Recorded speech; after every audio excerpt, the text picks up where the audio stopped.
علیکم قدرمنو هیوادوالو، هیله ده چې روغ جوړ او خوشحاله اوسئ. قدرمنو هیوادوالو، که څرنګه چې تاسو پوهیږئ یو ورور مرسته رالیږلی و د کابل نه، نوم یې خو راته یاد نه دی، خو حاجي صاحب موږ ورته وایو. نو هغه مرسته رالیږلی و چې یو کور ته موږ مواد ویوړو او دغه نورې پیسې مې دغه مورکې ته راوړی، ځکه چې دغه ډېر زیات مشکلات لري او ما ته زنګ وهلی و چې زما مشکلات ډېر زیات دی، ما ته مرسته راوړئ.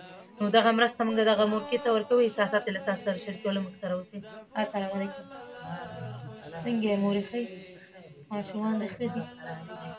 ژوند زندګي څنګه تېروئ؟ ښه تېرېږي نو، نه مړه او نه ژوندي.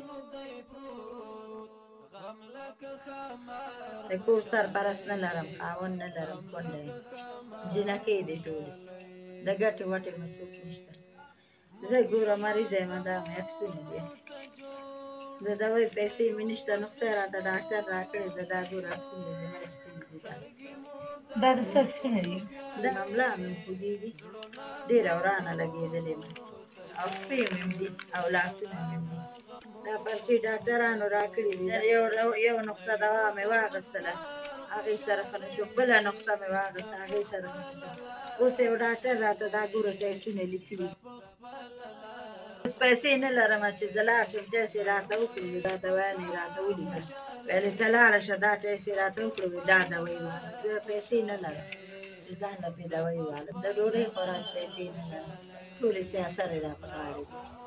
نو زه دوایي په څه شي باندې واخلم؟ تړمنه پرته یم، یو کس ته شیان راته راټولول، یو سبو مبو پسې به تلم، یو کار نیم به مې د یو بل سره کولو، لکه وچه لنده به مې راوړل، اوس د ښو نه هم پرېوتم، اوس مې دوا دغه نسخې راته راکړي دي، دغه دا ټیسټونه یې راته وکړل، دا دوایي والم. نو زه پیسې نشته چې په دوایي په څه شي باندې والم؟ ما خو د ګټې څوک هم نشته دی، نه مې د ګټې څوک شته، نه مې د وښې څوک شته، نه مې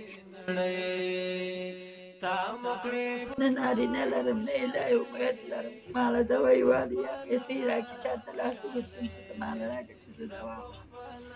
ټیسټونه مې همداسې پراته دي، دا الله یې لیکه، ناسته یم خدای حیرانه شهیده که چاته ووایم کوم مسلمان ته لاس وړاندې کړي. نن داسې ورځ راغلې چې چاته لاس وړاندې کړي او مالګې څوک ورته نه درکوي، ما ته دوا او دارو څوک کوي؟ ولې مورجانې ما وویل که نه، تاسو چې راته وویل ما بل کورنۍ ته هلته سودا وړل، نیمه هغې درته ورکړه، سودا مې هغې ته ویوړه ځکه چې د هغې د ضرورت و، او تاسو ته مې دغه پیسې راوړی دی، دغه یو مرسته رالیږلې، نو دغه تاسو واخلئ وشمارئ او هغه ورور ته څه ویل غواړي.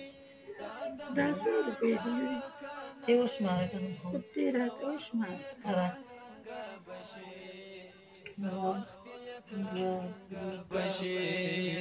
زیبا په تلوار خوشاله، زپخ په لار خوشاله، زپخ په لار خوشاله. 19,000 روپۍ دي. الله دې دنیا او آخرت ښایسته کړي. څه ویل غواړې ورته چې دغه ورور مرسته رالیږلې؟ دغه ورور چې مرسته رالیږلې، الله دې هغه دنیا ښایسته کړي، الله دې ډېره ډېره ورکړي، خدای پاک دې کامیابه کړي، لوی سرفراز کامیابه. په دې باندې به ځان ته دوایي مو واخلي او ستاسو چې د کور څه ضرورت دی هغه به هم پوره کړي. ما ته خو هغه مرسته رالیږلې وه چې ما هغې ته ویوړو، نو تاسو چې بیا راته زنګ ووهل نو تاسو ته مې هم راوړو. نو کوشش وکړئ ژمې شپې ورځې دي، د ځان ضرورت هم پوره کړي، ځان ته څه دوا واخلئ. خدای پاک دې د دې ورځې یو په سلو یو په زره ورکړي، په سره مال دې الله برکت کوي، الله دې ډېره ورته ورکړي چې دا ډېره غریبانو سره داسې کومک کوي او داسې د زړه درد لري. خدای دې په هر میدان کې کامیابه سرخوی سرفراز لري، الله دې د دې دوه چندانه نور ورکړي، خیرات دې ښایسته کړي، ګل ګلزار. د حاجي صاحب څخه نړۍ مننه کوم چې له دغه دوه کورنۍ سره مرسته وکړو، یا الله دې هغه دنیا ورته ښایسته کړي چې دا موږ سره تل همکار دی.